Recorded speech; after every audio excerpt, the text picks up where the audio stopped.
It's a great honor and a privilege to introduce Chana Persoff. We're here in your beautiful home in Neve Daniel in Israel. And Chana, you have the most incredible story about your family. Okay, thank you. So, as Les said, my name is Chana Persoff, and I was born in Shanghai, China. And I would like you to come with me on a trip to see how it came about that I was born in Shanghai, China, and follow me with my parents from Poland to Lithuania to Japan to Shanghai, and then to America, and me to Israel. So we'll start with my parents, who are the most important people here since they gave birth to me. And we'll start with my father, Yitzchak Shafran. He was born in 1914 in Gawrowa in Poland, and he was one of 9 children. The oldest was a girl, and the rest were all 8 boys. He was a yeshiva bacher, and he actually learned in a town right next to Gawrowa, Ostrolenka, which we'll later see its importance. And he also was affiliated with the Beis Yaakov when he was a young man.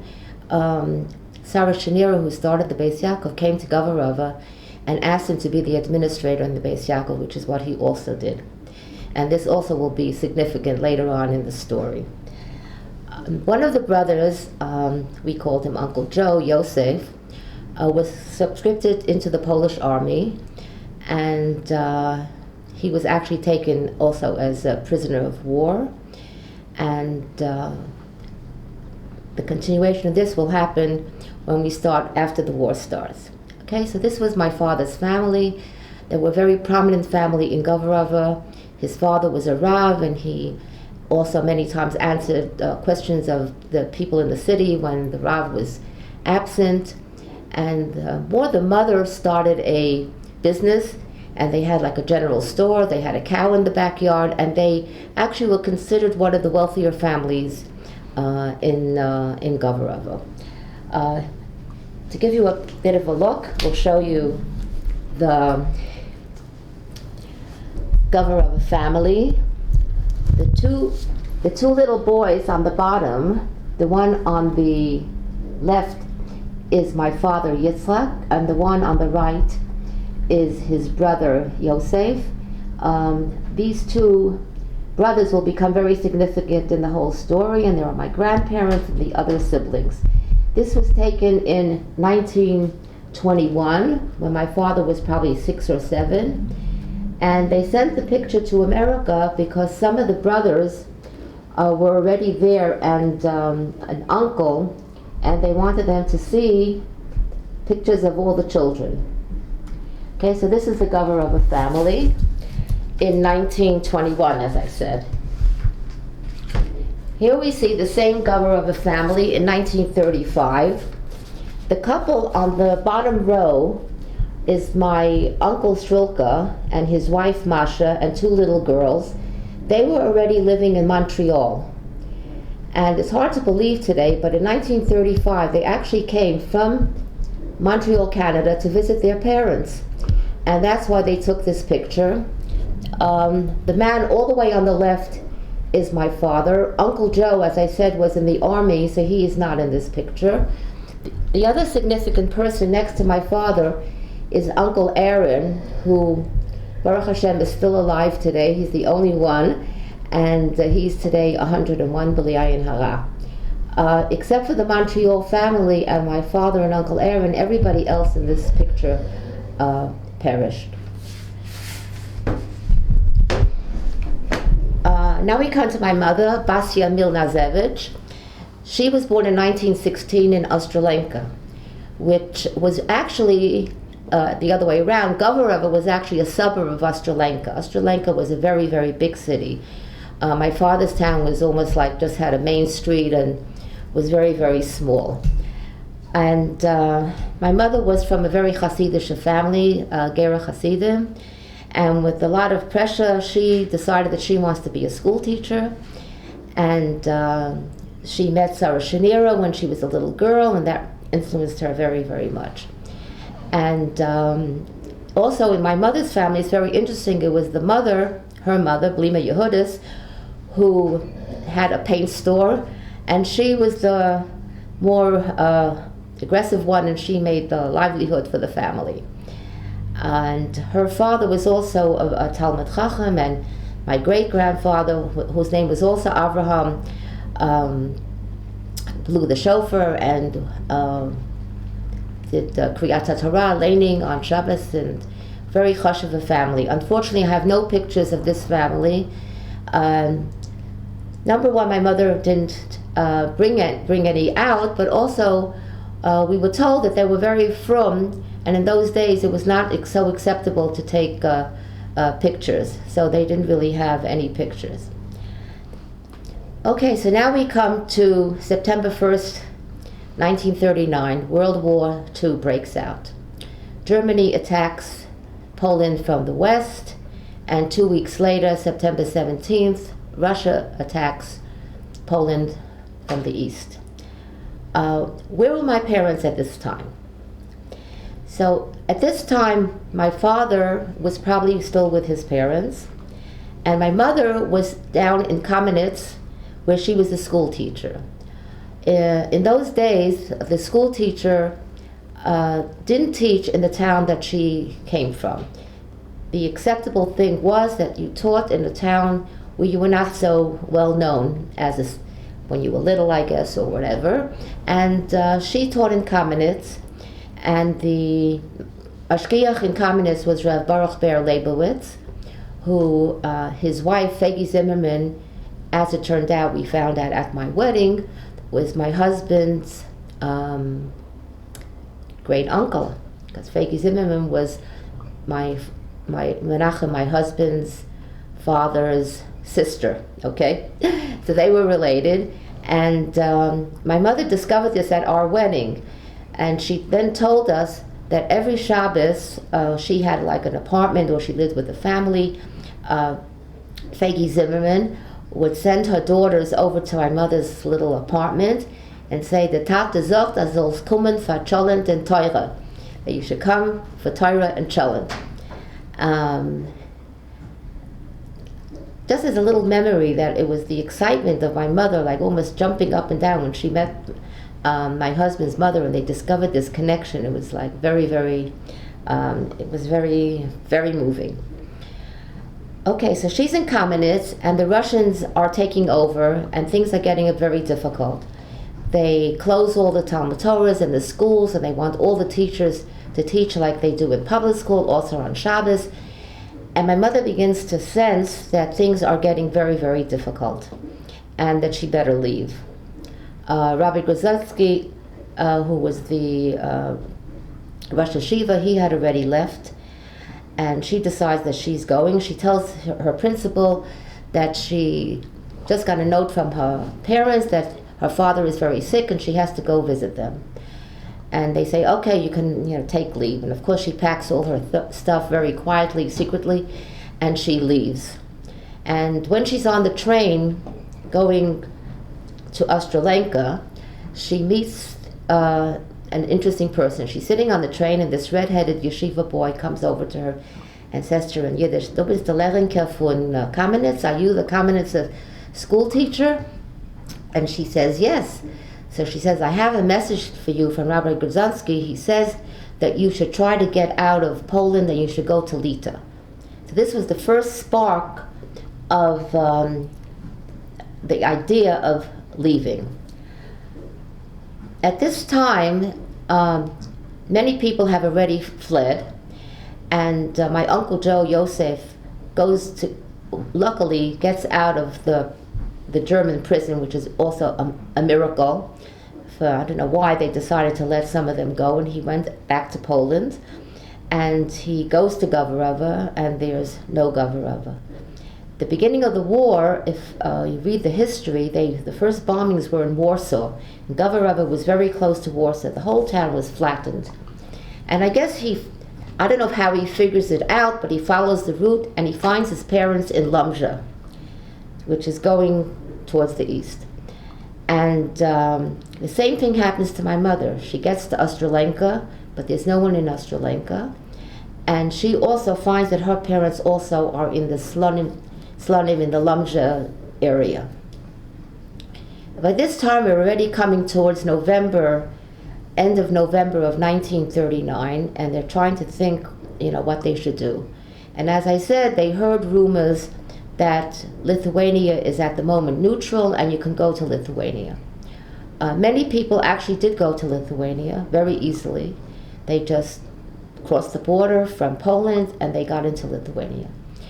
By the time my parents got together, my father saying goodbye to his parents, where his parents said, okay, Yosef and Yitzchak, he was called Itcha, they could go, but the other two brothers, Moshe and David, they have to stay here and take care of us.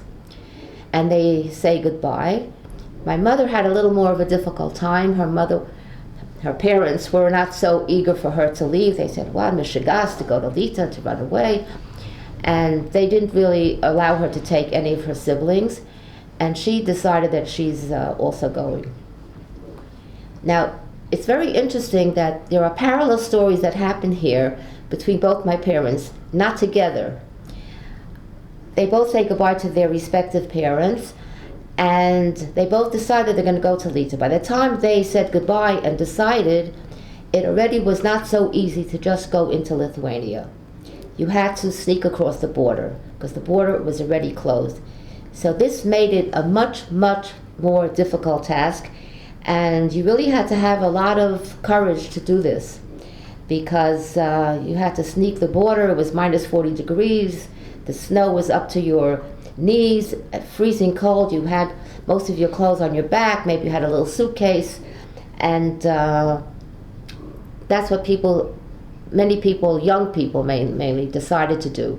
They had some kind of gathering area where people decided they have to get a Polish non-Jewish person with a wagon to help them to get across. And different groups are formed. My father and Yosef are in one group. My mother, who they see in the distance, is in another group with some of her students. They both have pretty harrowing stories of crossing, because you get to a certain point with the wagon, but then you have to walk quite a bit.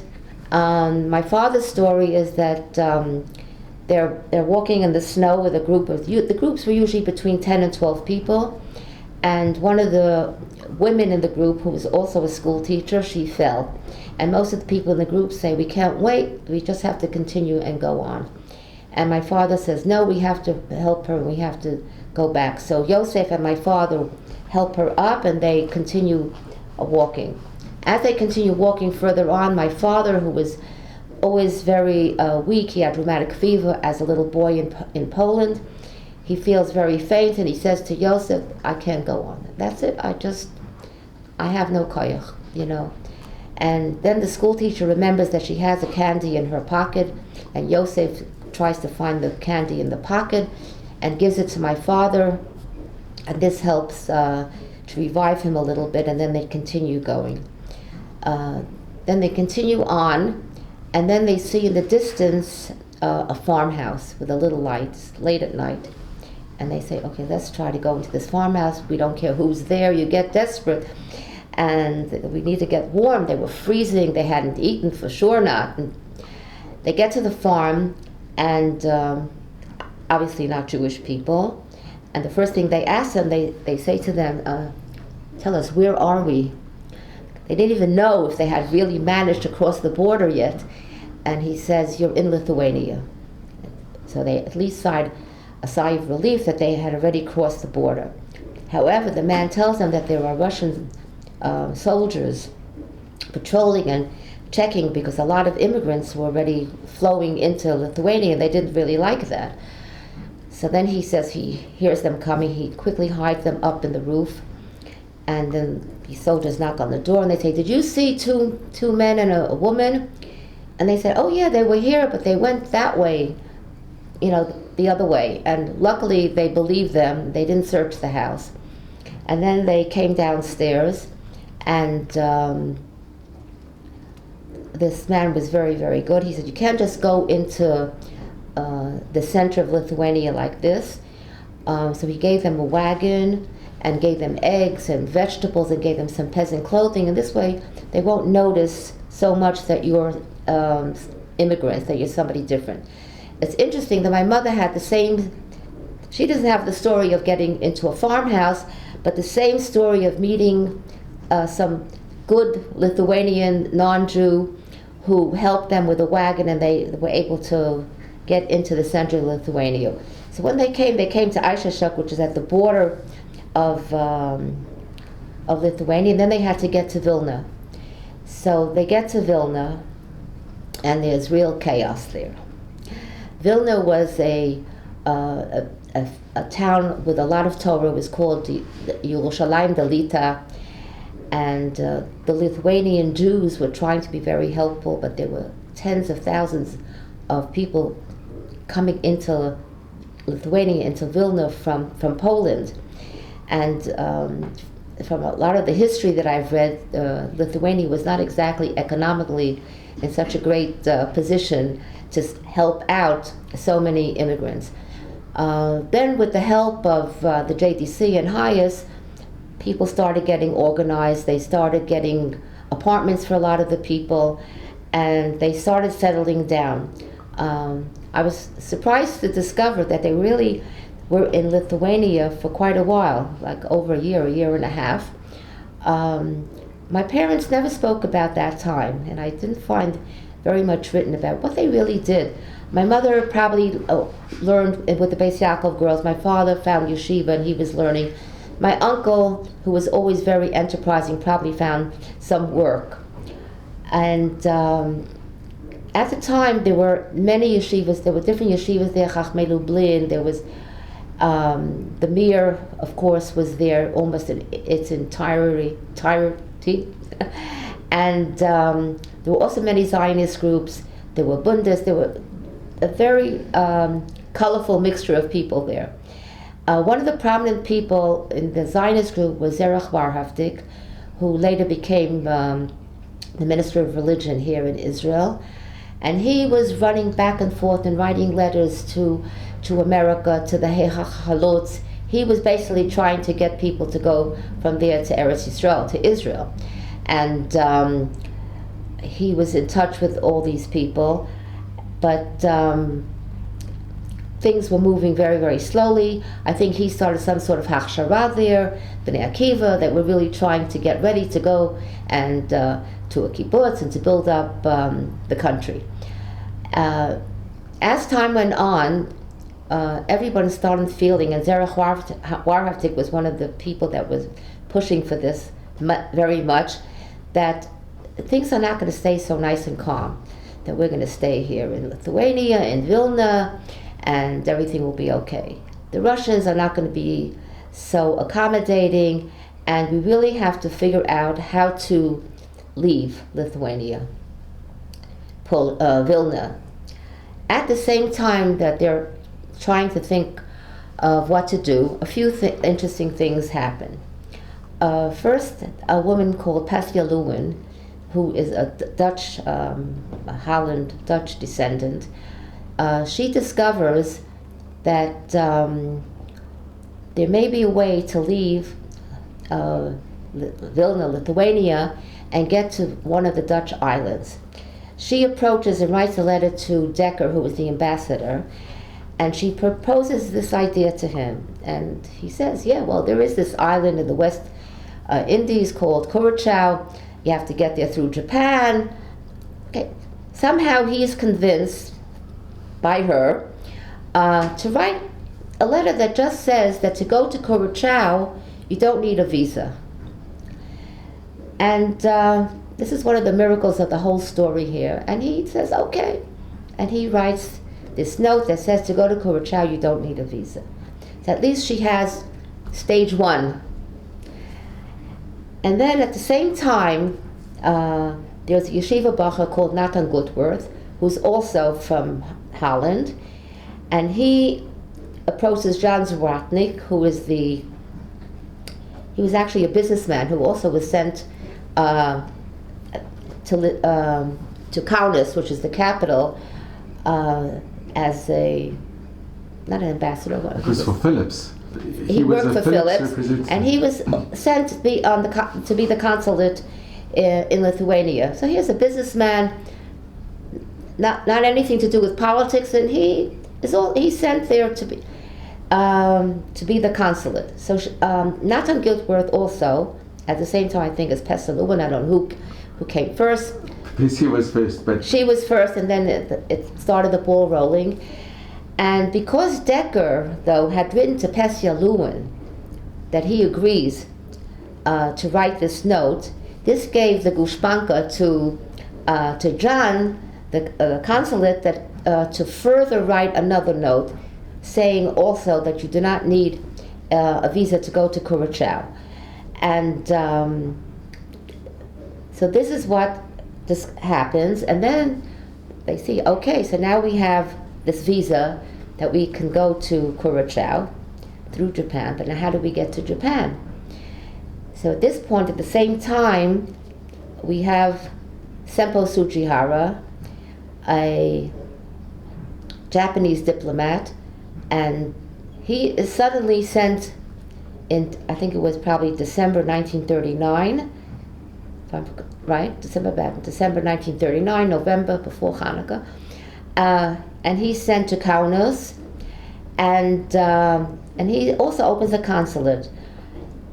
Now, people say that he was sent there by the Japanese government to keep an eye on the Russians, on the Germans, and he settles down with his family. I think then he had only 1 or 2 children, and he settles down there. And what happens is there's a rush to Sugihara's house. The story tells it that all of a sudden at night, the Sugihara family, is already going to sleep, and suddenly they hear a muhuma, a lot of noise, a lot of people outside their house, and even the little boy Haruki says, what's going on? What do all these people want? Finally, during the day, they here we have, it's a very famous picture of people who are into the story of the people at the gate clamoring in front of Sugihara's house, lining up. In the end, what happens is they get to understand that these people. It's a picture of Sugihara. Okay, here we have one of many, picture of Sugihara. Okay, and and then so Sugihara says, okay, these people want help. A delegation of 5 people are asked to come to his house to explain what's happening, and they come and they explain to him that they have this visa. It's not really a visa. They have this piece of paper from John with the gushpanka of Decker that they can go to Curacao without a visa.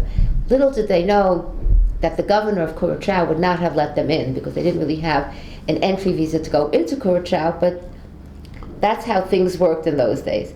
So they explained the story to him, and he knows that this is against the what his government would want him to do. And after a lot of deliberation, even though he sent 1 telegram to Japan and they said, no, you can't do this, Sugihara decides that he is going to do this. He said there were 3. What? 3 telexes. Right, 3 And Japan and Germany were allies. Right, they kept saying, you can't do this, you can't do this. Then he has like a concilium with his wife and his wife's sister who lived with them, and even Haruki, who was only 5 or 6 years old at the time. They say, what should we do? And they all decide, we have to help these people. And that's the beginning of Sugihara starting to issue these visas. The visa is actually not so easy. It has a stamp and a lot of Japanese written. Later on I'll find a picture to show you a picture of the visa itself. And he begins working. Moshe Zupnik, who was a Mir Yeshiva student, offers to help him, and some of them help him with the stamp and with some parts of the visa that they could do. A lot of it is written in Japanese, which is very difficult to write. It takes a long time. And the story has it that, here we have a picture of the visa, that it was very, very difficult writing, and he would stay up all night and write, and his hand was really hurting him, but he was very determined to help as many people as he could. Many people got the visa as families. My father, to go back to the personal story, my father and my uncle had at this time procured in Vilna Polish passports, which also a lot of the yeshiva bachas from Mira got. They organized it, and they all had Polish passports, which made things later on a little bit easier. And my mother marries my father fictitiously, and so my father puts my mother on his visa, and they each have this visa. So now we'll take a break from the personal story, and we'll speak a little bit about Sujihara. Sujihara, the actual numbers vary because we have printed about 2,000 to 3,000 visas, but there were many families. I mean, my father was just my father and my mother, but there were some families that were 4 or 5 people, and they were all on the same visa. So 3,000 visas could be 8,000, 10,000 people. So he did a lot of, printed a lot of visas, and then about August 1940, he really had to leave. He started issuing the visas in about July 1940. The whole thing that we're talking about here was about a month. And then he had to get on the train, and he left some of the papers with a stamp, and people say that some people might have filled in some of it, but he just really had to go already. Sujihara was very highly admonished by the Japanese government for this. I think straight from there they went to Berlin, and then he was demoted, and he really, really suffered a lot. After the war, I can't say he disappeared, but nobody really knew very much about him, about the story. No one spoke about it. And it was only very, very much later that the Japanese realized that what they did of demoting him and treating him like that was really not the right thing to do. And we're talking about 1980, like really a long time after the war. And today they have a whole Park of Humanity in Sujihara's name, and they even have a Sujihara Day, because he is now considered a person that did the right thing. He was there to help people. In 1984, of course I should backtrack, he was then by Yad Vashem recognized as a righteous Gentile, and in 1984 they actually made a stamp with 5. There were 5 people. The main one was Sujihara. Here we have the first day issue of this stamp, with Sujihara, I think, is on your left, and you can see even a bit of the visa here. I went to this ceremony. It was very, very moving. Sujihara was not alive already, but his wife Yokiko was there, and here we have an interesting picture of me and Yokiko. She was a very little lady. Those of you who know me, I'm about 5 feet tall, and she came up to my shoulder, so she was a really tiny little lady. Eventually, she with her son Haruki, who was 5 years old at the time, wrote this beautiful book called Visas for Life. And what's beautiful about this book is this is a book written from her point of view. Not only about the time in not only about the time that they were in Lithuania, in Kaunas, but their whole life, where they went through, where they traveled, the difficulties, the ups and downs that they went through. Later on in Israel, after the stamp, this is much later, there was a boulevard in Netanya that was going to be dedicated to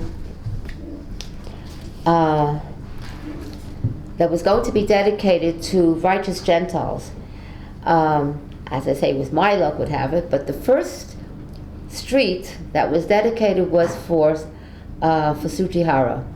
And his surviving son, Nobuki, because the other sons were no longer alive, came, and there was the Japanese ambassador, and it was a very big ceremony. What was very moving about the whole afternoon was that before they had the whole official ceremony in the big auditorium with the mayor of Netanya and all these different the Japanese ambassador, etc., they invited people like myself and other survivors. Now, I'm a sort of a second generation survivor. In other words, I never knew Tsujihara, but there were people there that were much older than me that actually knew Tsujihara, and they came there to speak to Nobuki, and it was very, very, very moving. The other thing that happened at that time was the day before. I didn't know about this, unfortunately. The day before, they sent a taxi to pick up Rebbetzin Chaya Bilakovsky, who was, she passed away since then, who was the now Amshinova Rebbe's mother. And she actually remembers Tsujihara, and she was much older than me, so she knew the story firsthand. They brought her and Rebbetzin Ezrachi, who was she also has since passed away. This is me with Rebbetzin Ezrachi, and they went to the Mir Yeshiva. So here we have Nobuki, his wife, who's not Chinese, she's Western though, and a few other of his entourage in the Mir Yeshiva. And we have there beautiful footage of Chaya Milakovsky saying to Tsujihara, "You don't know what your father did. Because of him, I am alive. Because of him, we are here." And it was very, very moving. There's also footage of one of the somebody else, a Haredi man, is standing there in front of him and crying and saying, "It is because of you that I am alive today, that I am here." It was very moving. So that was really the day before. And this was the next day. So here we have, I'll show you first. This is a picture of me with Nobuki.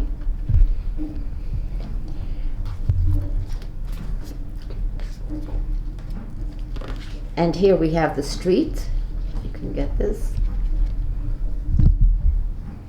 And it's very interesting that many times you have a street that just has the name of the person. And here it's very nice that they actually wrote a bit of the story. They wrote that, this is in Hebrew, okay, Chasidu Mot Olam, that he's a righteous Gentile. He was born in 1900 to 1986. He passed away. Consul Japan Belita Bisman Milchelet Olam Hashniya. He was the consul in Japan during the Second World War. Hitzil Alfei Yehudim Panfiko Ashrot Maval Yitziah Milita, and he gave many visas for people, for them to be able to go out of Lithuania. So this is very nice, because usually a street doesn't have so much detail. Here we have another picture of the street with the Japanese ambassador and Nobuki. Nobuki. And Hani, you have a picture with Sally? Okay. One of the survivors that was at this meeting was Sally Ganor,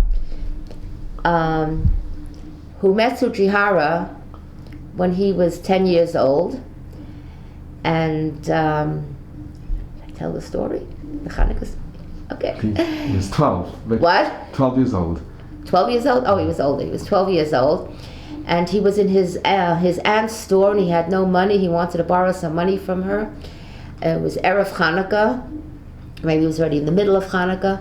And of all people, Sujihara is also in the store, and he sees this little boy who has no money, and he says, I'll lend you some money. He says, I can't take money from you. You're a stranger. I don't know you. And they exchange some words. And Mihon Lahon, this little 12-year-old boy invites Sujihara and his family to their house for Hanukkah candles. And Sujihara and his family, go to the Ganor. I think his name was different then. Genkind. What? Genkind. Gentkis, okay. Change it to Ganor. And they get to see a little bit a Jewish family in an interesting family setting. Unfortunately, Sali did not manage to get a visa, and he was sent to, I think, the Vilna ghetto. Kovna, he was in Kovna. The Kovna ghetto. He himself wrote an amazing book, Light One Candle. What? Light One Candle. Yeah. It's a very difficult book, but a beautiful book that I've read of all the trials and tribulations that he went through. As you can see, Baruch Hashem, in the very end, he made it to Israel. And here I am with Sali. Unfortunately, he passed away a few months ago. He passed away. He was 93. He was very connected to the Sujihara family. When they had the ceremony in Japan, he actually went and he met Sujihara's wife, and that's a whole another story. Okay, so now we have the visa. That's one step of the way. Now we have to get to Japan. Here I'll show you a map of what they had to do. Every time I look at this map, I cannot believe that they actually did this.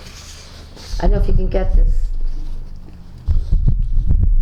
In the black on the right is Moscow, and all the way here is Vladivostok, and here's Japan. So according to this map, you can see that you have to go across the entire length of Russia to get to Japan, and the only way to do that, to get to Vladivostok first, is to go by train, and that's the route that you have to take. But these Jewish immigrants that have already escaped one part of the way are not going to give up, and they say, okay, so now we have to go and get onto the train in Moscow.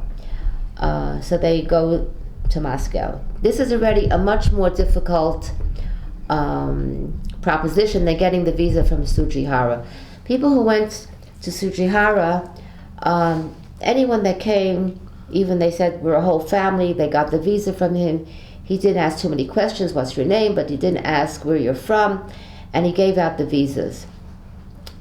To go to the NKVD then, which is like the KGB today, or was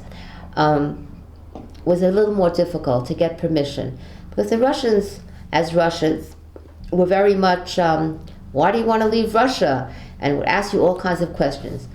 Even at this point, just as people, I didn't point this out, many people didn't even want to take the Sujihara visa either. People were afraid. Not everybody had the courage to do these things. So many people said, what, to go ask permission from the Russians to leave Russia? It's for sure going to be a malkodet, a trap, and they were afraid to do it. But many people decided that they were going to do it. My father and Uncle Joe and my mother decided that they're going to do this. Besides getting the permission from the Russians, you also had to have $180 to pay to get on the train. $180 in those days was like thousands of dollars. It was really a lot of money. If you could imagine, here you are in Moscow. The war is going on, and you're thinking, how are you going to get dollars? They also wanted it in dollars. So as I said, my Uncle Ben was already in America. So my father and Uncle Joe write to their brother, Uncle Ben, and ask them for the money. My mother at the same time somehow discovered that she had a cousin in Brooklyn, Brooks, family Brooks, and she gets money from them. Just recently, Uncle Ben's son found this receipt from the Chase National Bank, which is amazing document that shows that on January 15th, 1941, this check was sent for $370. This was the money for my father and for Uncle Joe to get onto the train. Okay. I mean, in those days, there was a fortunate amount of money. It was like $10,000, my uncle said. It was really, really a lot of money. Now, what happened here was that my mother had a false Polish passport, and my father and Uncle Joe, they had Polish passports. So their whole checking in with the NKVD went very smoothly. My mother was very frightened because she knew that her papers weren't 100%. She also had to make sure that she was always with my father, which didn't always happen because she was on his visa. So she waited in line to get the stamp from the NKVD. She said that they actually lined up from 12 o'clock at night so they can get there first thing in the morning, and they waited. She's waiting in line, and there was a woman in front of her, and she got nervous. She said to the woman, I'm sorry, it was her turn, and there was a woman in the back of her. She says, no. She says, I don't know, you go first. So she let, and everybody was happy to go first. So she sent this other lady to go in front of her. Then it was her turn, and she gets into this room. And as my mother, she was also a little lady, she described, she walks in, this woman looked like 6 feet tall, this Nina, this big Russian lady. My mother was petrified. And she starts to ask her questions, and then she stamps one part of her paper, and she didn't finish. And my mother just really said, I don't know, something's going to go wrong. Just then Nina gets a phone call, and how people get a phone call and they turn away. And she turns away, and when she turns away, my mother runs out of the room. And people start running after her, and she gets away. So the whole time that my mother is on the train, which they finally do get onto the train, she's hiding, and she's very nervous, and she thinks that they're going to catch her and they're going to send her away. The actual train is really a luxury train. One day maybe I'll get to see it, go on it, I don't know.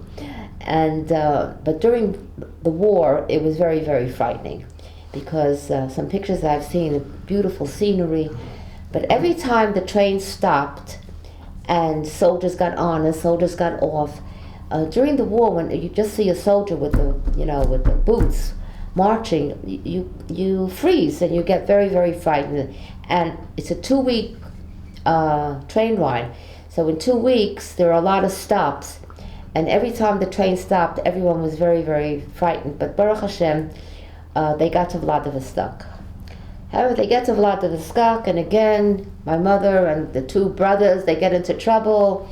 They go the wrong way, and their papers are not in order, and they say, we don't know if we're going to let you get on the boat to go to Japan. There's a whole little discussion there. And they say, well, the Russians say, why should we send them back to Russia and we have to deal with them? We'll send them to Japan and let the Japanese take care of them. Okay, so then but they already have, like, almost telegraphed, like a notice to Japan that there's these 3 people that we're not sure about their status and everything. So they get onto this boat, which is a very rickety boat, which they're on this boat for 3-4 days. Of course, the boat is probably has 10 times as many people that really should be on the boat, and it's not so pleasant, but they finally do get to Japan. They get to Japan, and again they have to go through a certain procedure, and for whatever reason, the 3 of them are marked, and they say, I don't know, these 3 people, maybe they're spies, we don't want to let them into Japan. And they decide that they're going to send the 3 of them to Shanghai. Okay, so the 3 of them are sent straight away off to Shanghai. Before we get to Shanghai, we're going to take a little break and speak about Japan for a minute. At the time that my parents got there, many Jews came to Shanghai, to Japan, sorry. and they were coming in, more Jews and more Jews. The actual visa that Sujihara gave all these people was valid for 2 weeks. Soon we'll speak about another righteous Gentile, Professor Kozuchi, who was very interested in Judaism and literature. He was really a Shinto, from the Shinto religion, and he respected the Jewish people that were there, and he fought very hard. Every time the visa went out, he convinced the authorities to allow the Jews to stay, and they continued to stay, and they continued to stay. All in all, I think they stayed about 6-7 months. At the beginning, though, the Japanese wanted a meeting with somebody from the Jewish community.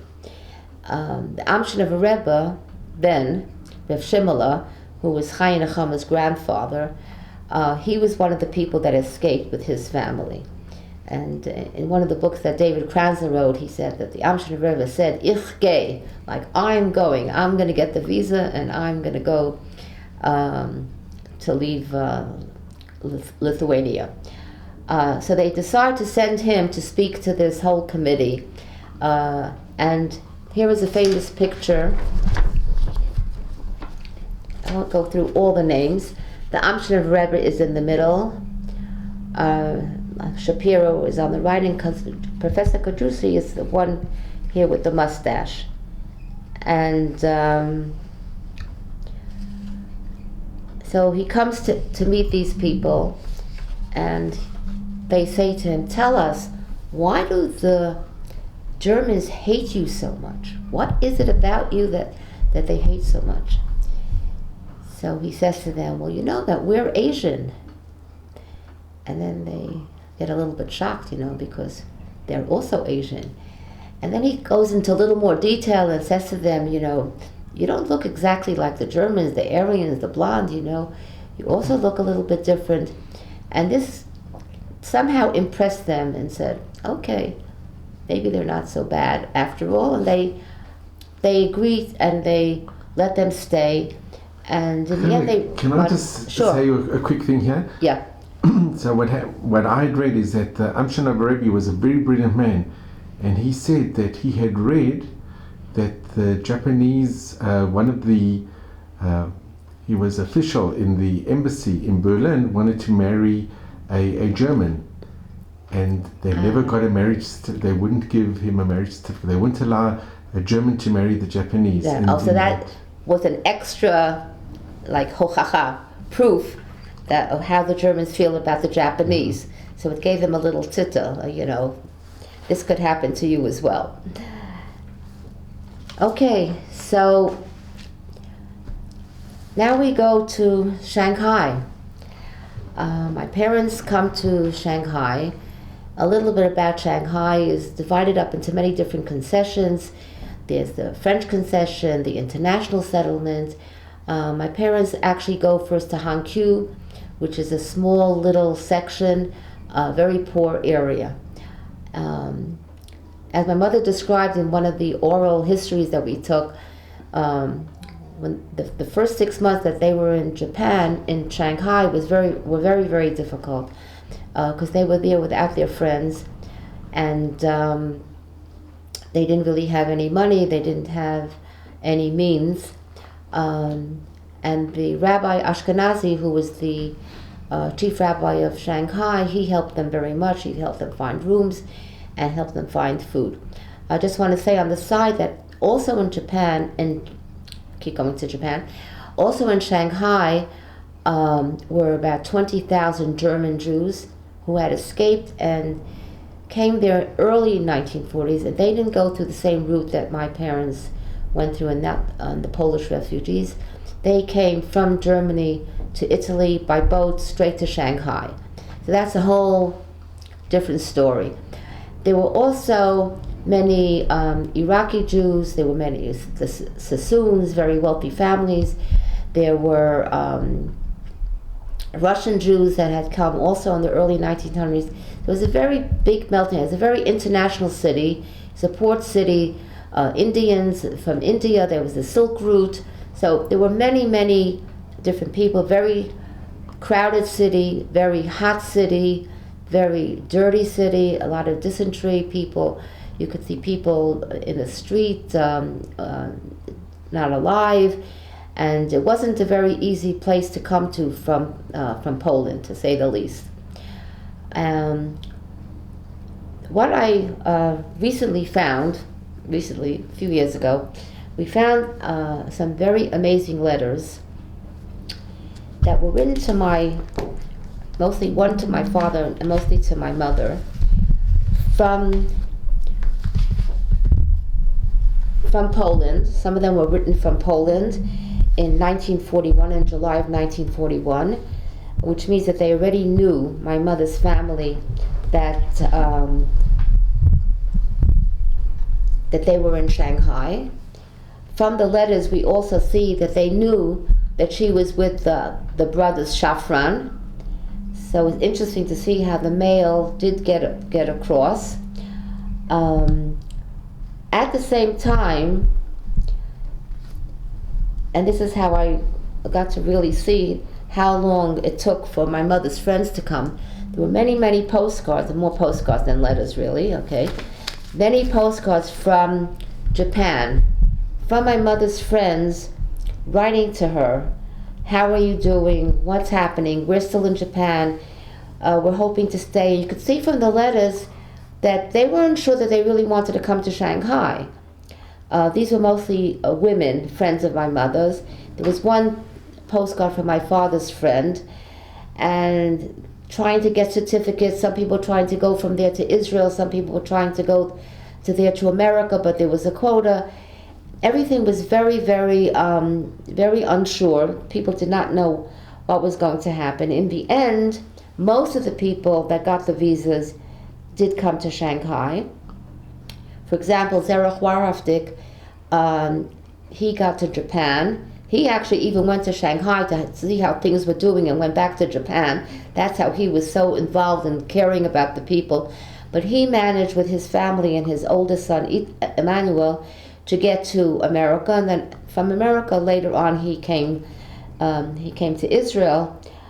And 6 months later, when the Miri Yeshiva came and all my mother's friends came, things were looked up, were much better. Now, and can I just also, yeah, for a brief second, it was Zor Pahavdik, he was the one that went to Rav Finkel and Rav Malin and said, you have to leave. And right. And they listened to him because Right. they knew his father, who was very close to the Chazon Ish. And right. they agreed, and that's why he was very instrumental in the Mir being saved. Right. He was very forceful, and as I said before, people really needed to be convinced, because everything you did had a risk, and some things were a risk and it worked out, Baruch Hashem, and some things, so for some people, didn't work out. Now, to get back to Japan, to Shanghai, I keep saying.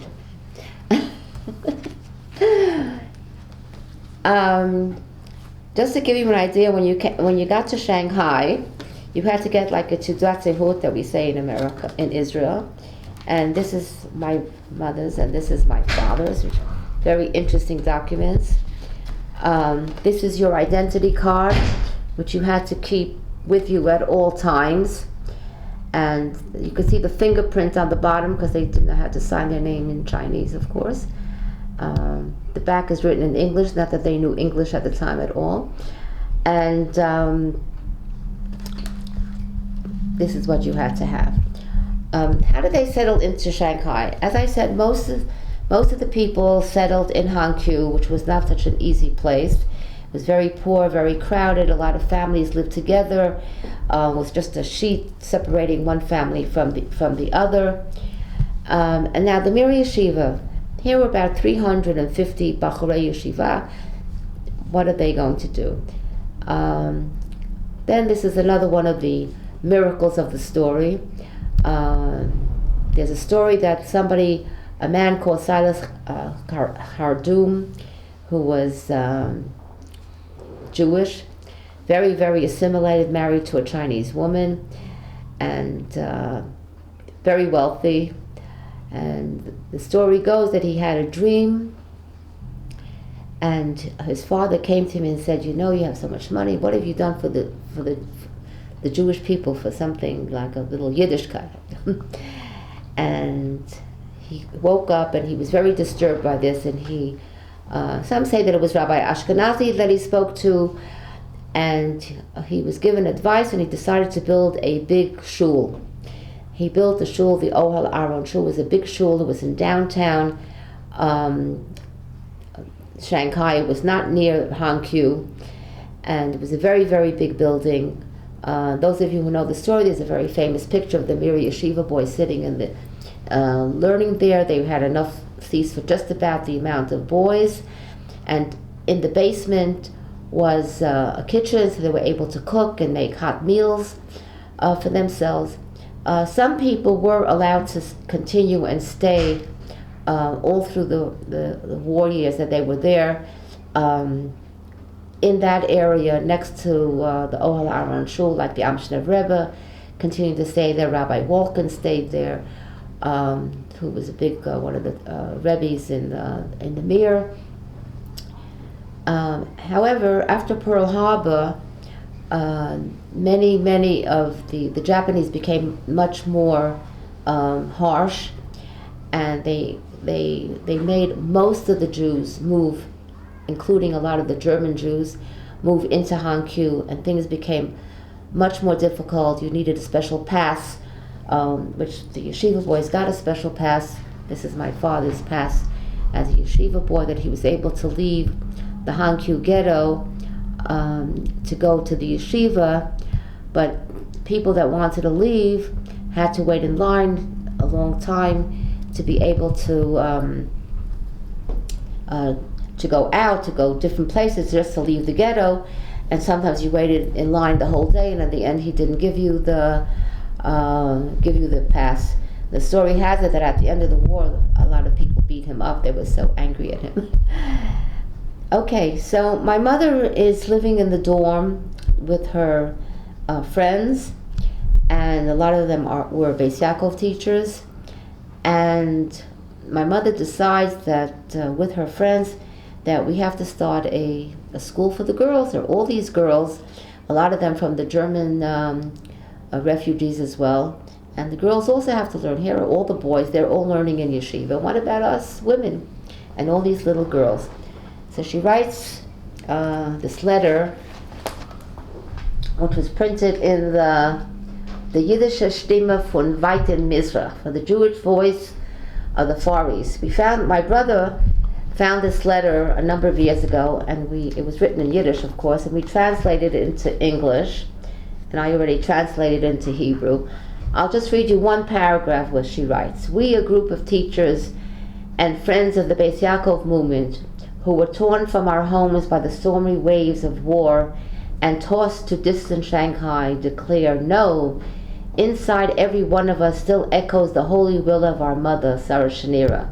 My children, wherever you may be exiled, in whatever situation you may find yourselves in, continue devoting your energies to building the Beis Yaakov movement, to which I dedicated my life."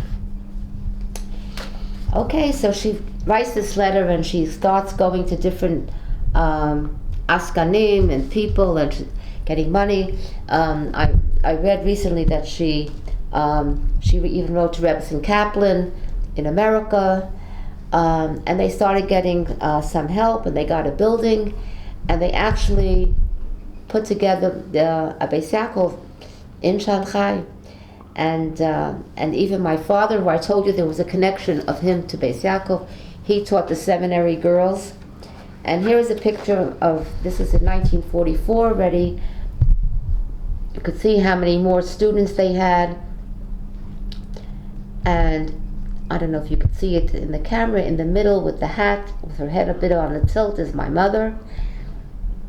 Quite a few of the ladies there are people that I eventually met.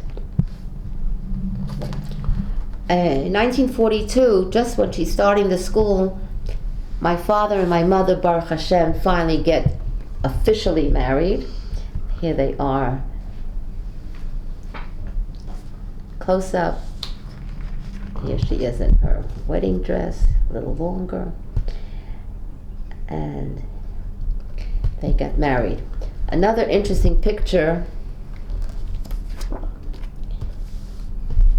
before my mother's wedding picture, this is a picture of the school teacher that fell in the snow, Yente Rubel Manis. And on the, over here, this is my mother. Here she is not married yet. She eventually wore the same dress as this lady. I see they had a different headdress. Here is a more of a group picture of my mother's wedding, where many of the women in the picture, the Beis Yaakov teachers, were many women that I met eventually. Rebbetzin Kravitz, her husband with the Rosh Hashiva, Arte J, Rebbetzin Steinberg, Rebbetzin Hellman, whose husband, Rabbi Hellman, was my principal in Beis Yaakov. Another interesting wedding picture is this one, where you could see some of the German girls that came to the wedding, who you could see are dressed very differently from the girls on the right. And what is interesting about this photo is that at the beginning, the German immigrants, the Jewish immigrants, and the Polish didn't get along that well, and but things started easing up a little, especially when they had to start living together, and then some of the children from the German refugees, they came to the Beis Yaakov, and I think things started warming up a little between them, and the fact that they came to the wedding shows that they did become a little bit more close to one another.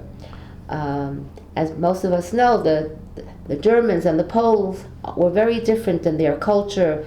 At the same time that my mother was starting a Beis Yaakov, the German Jews had cafes, they had cultural events, they put on plays, they continued their type of life, and they continued their life of like learning and the Beis Yaakov, and for the most part, I think things were pretty harmonious.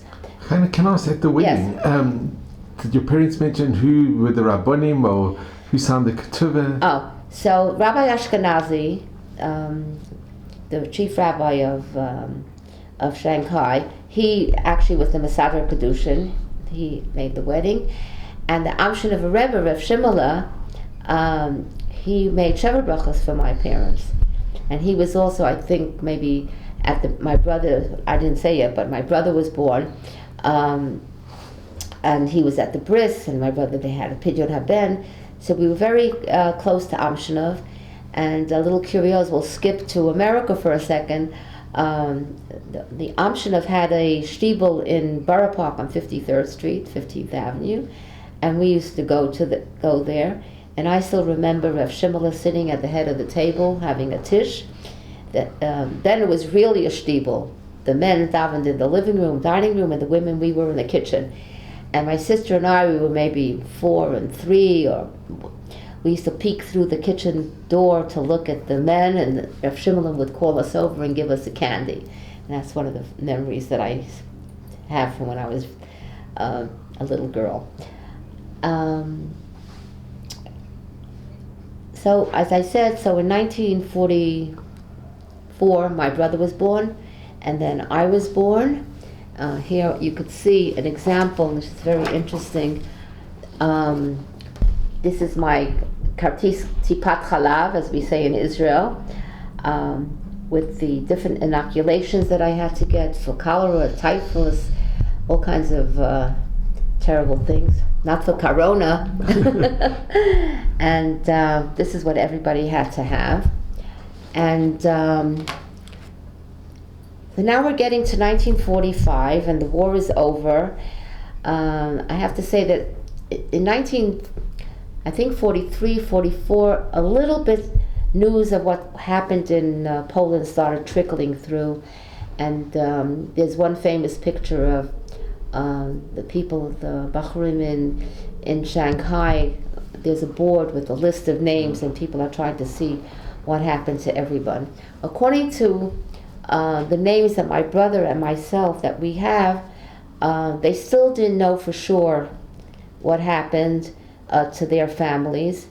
My brother's named after a grandfather, and I'm married after a grandmother. Actually, a grandmother and grandfather were married to each other, which is just interesting.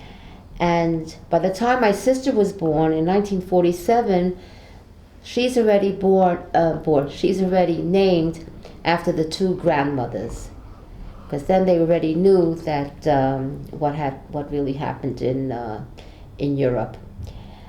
After that, my parents were actually very lucky, and they were able to get to go to America, and they came to San Francisco. This is after my sister was also born, so 3 of us, 1, 2, 3. It wasn't very easy, and they get to San Francisco, and they were greeted there by a rabbi from Los Angeles that heard that refugees are coming, and he helped them out to settle them, give them some money, some food. They were there for about a month. I forgot about my Uncle Joe. He actually left a little bit before my parents, and he did the same route. But my Uncle Ben and Uncle Aaron, they all lived in New York. So one in Brooklyn and one in Queens. So they sent them money, and again they took this train all the way from San Francisco to New York, which also took about 2 weeks, a very long trip, with 3 little tiny children. And they found my parents an apartment in Borough Park, and that's where we settled down. My parents obviously did not know English. They started going to night school, like Ulpan here in Israel, to learn English, which is a very, very different language from Polish, and they knew a little Russian, I think, but mainly they spoke Polish, and Yiddish, of course, they spoke Yiddish. So with the Yiddish, they were able to get along with the other local Jewish people that lived in Borough Park. And my father was, I don't know if I mentioned, he got smicha in Poland, so he was a mashgiach kashrut for a while. And then my mother started selling ladies' undergarments in the house, in the little apartment that we had. And slowly she built that up into quite a famous, popular store. And from being not very well off and very poor, we eventually became very comfortable, I should say. At the same time, she still continued giving lectures on Shabbos. She used to give a shiur to the L'Shei Agudas Yisrael, so she continued a little bit her teaching skills, but basically she really supported the family. And one other thing about me, so then I just have a very cute picture here of the 3 of us. What did I do? I guess we'll do this.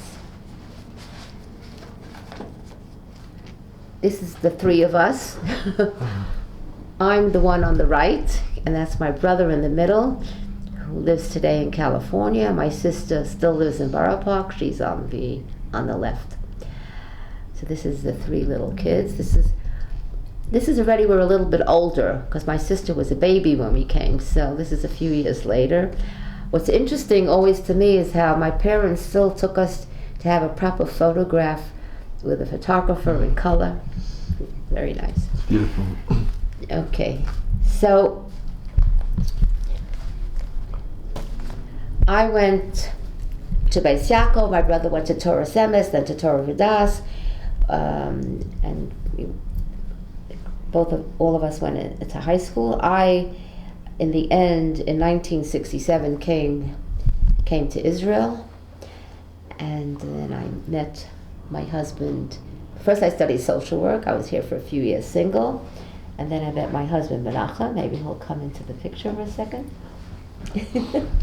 I had a picture, but at least you could see him in person and help me with the family things. This is lovely. Hi everybody. Okay, so I was studying social work, and then I met Menachem, and we got married in 1973, just before the Yom Kippur War. And Baruch Hashem, we have 4 children, Kaina Hara, and they're all married and they all live in Israel. And this is, it's a little outdated, but this is one of the group That's beautiful. family pictures that we have. Okay, I didn't tell the story about the museum, but okay. And now we have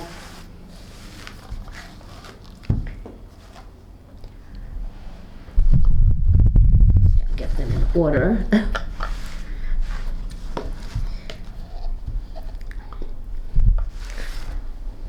So as I said, coming up now is the Nachas. And this is, as a lot of people say also, if we go back to Sujihara, how what one person helped one couple, and Baruch Hashem, look what we have. And this is only my family. And my brother Baruch Hashem has, he also has 4 children. 2 of them live in Eretz Yisrael. They also live here in Israel. 2 live in Muncie. My brother lives in California.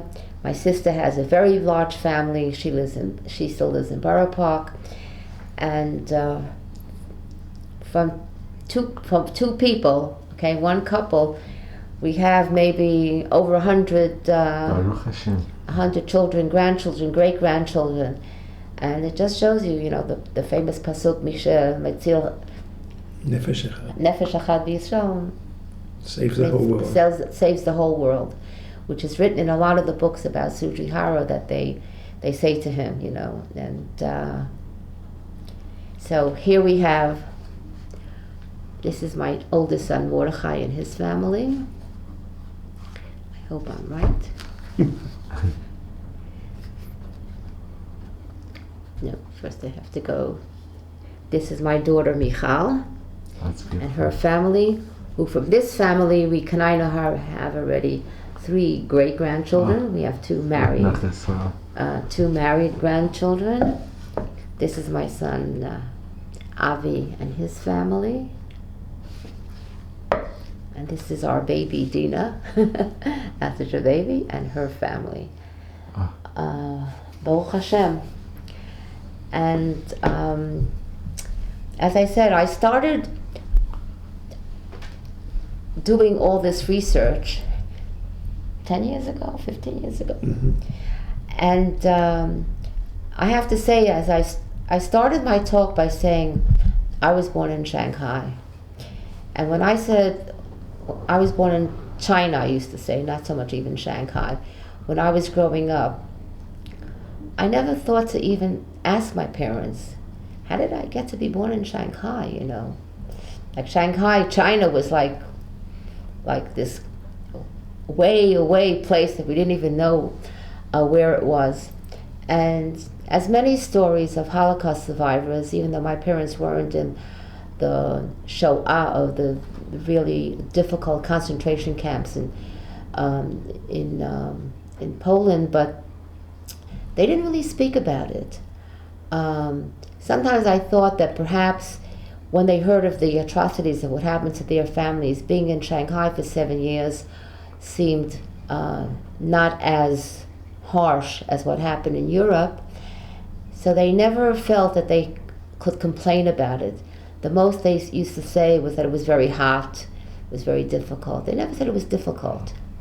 It was scary and difficult crossing the border. It was difficult waiting for her friends to come to Shanghai. But over the years, even when we took testimony from my Uncle Joe, Yosef, and from my mother, they never spoke about anything being too hard, being difficult. And they didn't speak to us about it. And then more because of my sister, she started really doing these tapes. We didn't have videos then, we didn't have Zooms and all kinds of things, and they didn't take pictures, they only taped her speaking, and my sister typed it up afterwards. We started to get into it because my sister's children started doing the Roots projects. And that's how we got the ball rolling. And that's how we found, for example, those amazing letters that we found. They were just in a drawer, in an envelope, in my parents' house. No one These even... letters are priceless. What? They are priceless. They Right, and Les tells me they're priceless. Right. So scarce and so priceless. So it was only about 5-6 years ago that I photocopied them and finally found someone to translate them, and I translated it into to English and the Yiddish, so to have them like facing each other. And then slowly I started collecting different books, and I started giving these talks. And every time I give the talk, I discover some other little detail, something else. And now I'm really into it, as they say. I really feel that it's very important to tell the story. Everybody their own story, obviously, but, excuse me, very important to tell the story even for our generation and for the next generation and the generation after. It's important for them to know. And I see that by what I've been doing, that some of my grandchildren have already done a little bit of the story in their schools. I've gone to my children's schools to tell the story. Depending on the age, I tell it on a different level. And thank you for listening to me. Now, Chana, I have to mention that you spoke about a museum, and a most amazing story with the museum, Right. Okay. which our listeners have to hear, because Okay. it's something really quite remarkable. Right. So with all my research, I discovered that there is a museum in Brooklyn, Sonnenborough Park in Brooklyn, called the Amudei Eish Museum. And I read about it, and I heard that they were doing an exhibit about the whole Shanghai story. So on one of my visits to my sister to America, I said, we have to go see this museum. And I made an appointment. It's a museum that you go to with the schools, or you say that you're a group of a family. It's not just open to the public to just come in. It's more like an educational type of museum. Before we went to the museum, we had already received this book called A Bridge Between Two Worlds, which was written by Rabbi David Rydell, and mainly it's about the different Beis Yaakov, the Beis Yaakov story of Shanghai. There's a page here about my mother. Yeah. I'll find it for you. Go on with this. Okay, there's a page about my mother and her story, and they have an excerpt of the letter that I read to you, and it's a very beautiful book.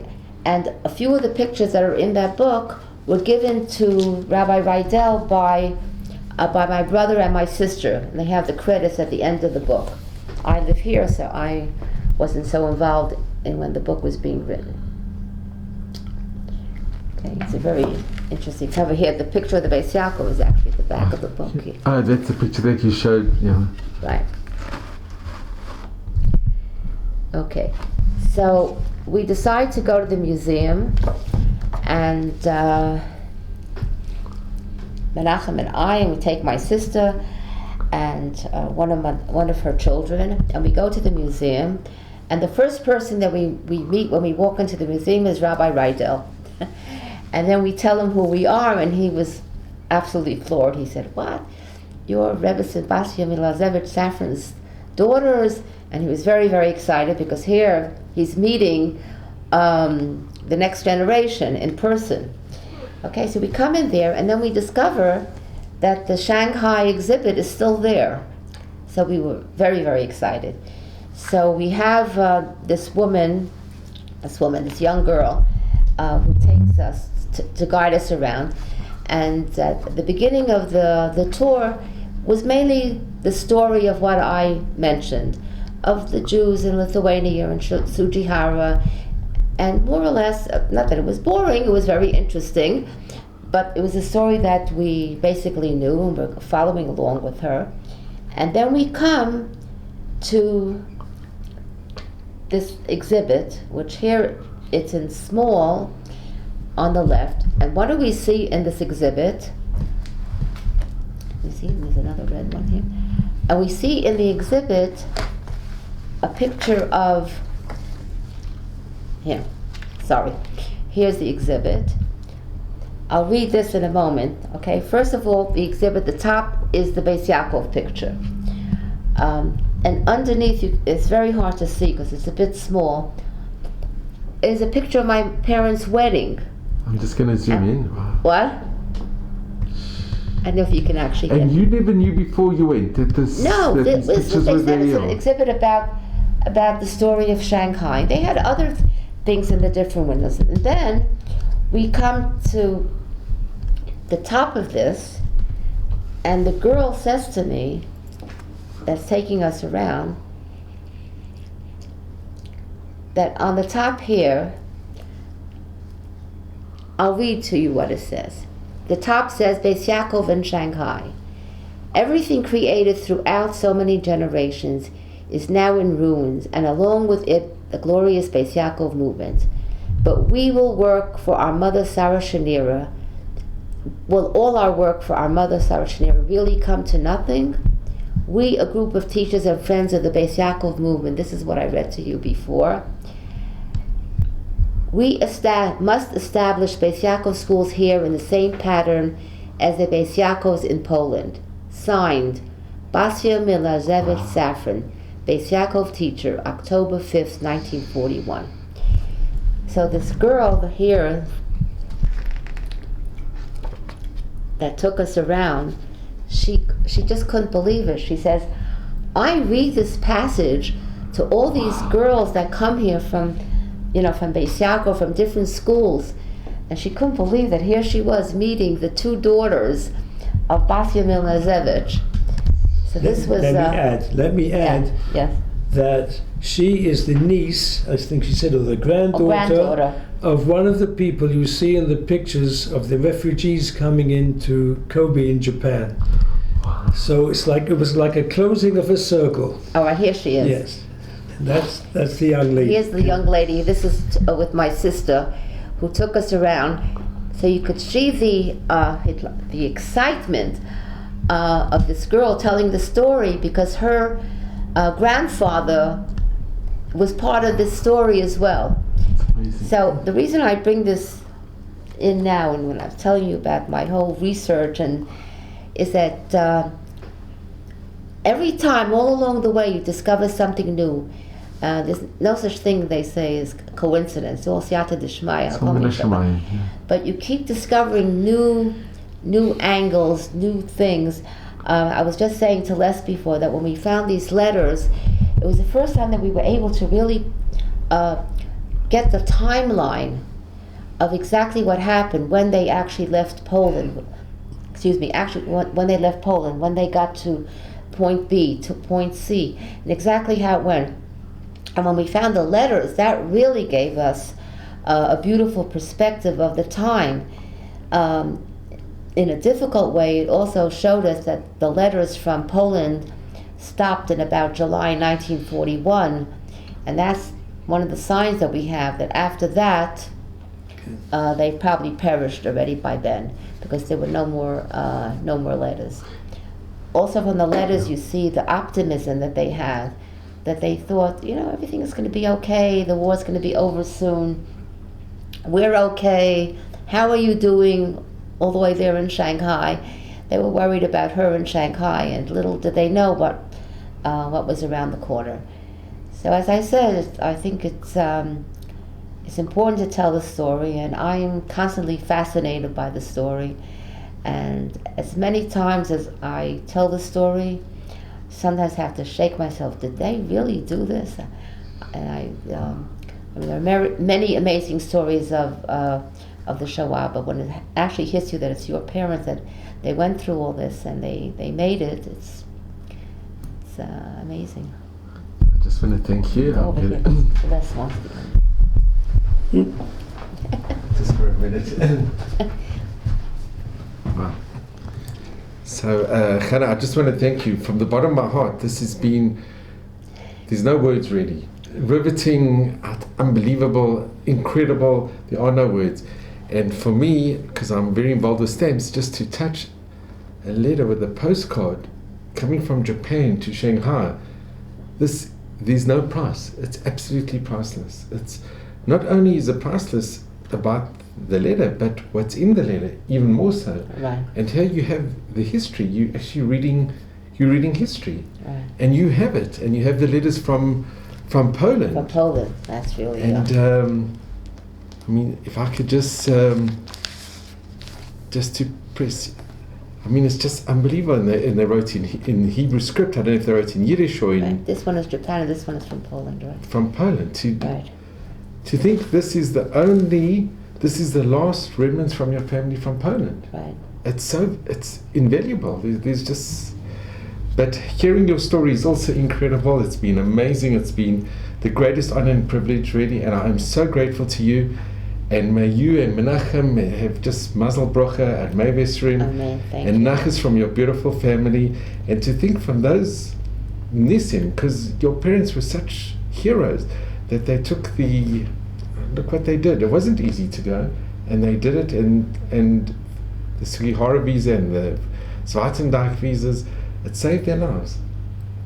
It really is visas for life, and your story is just something. It's just the most amazing, incredible, and magnificent story. And I really want to thank you, really, from the bottom of my heart. My pleasure. Thank you.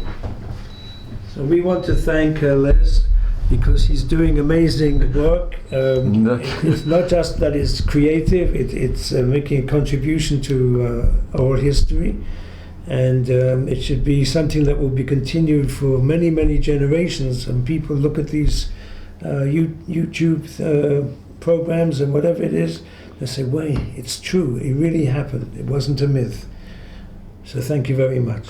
Well, thank you both, and it's been the greatest honor, really.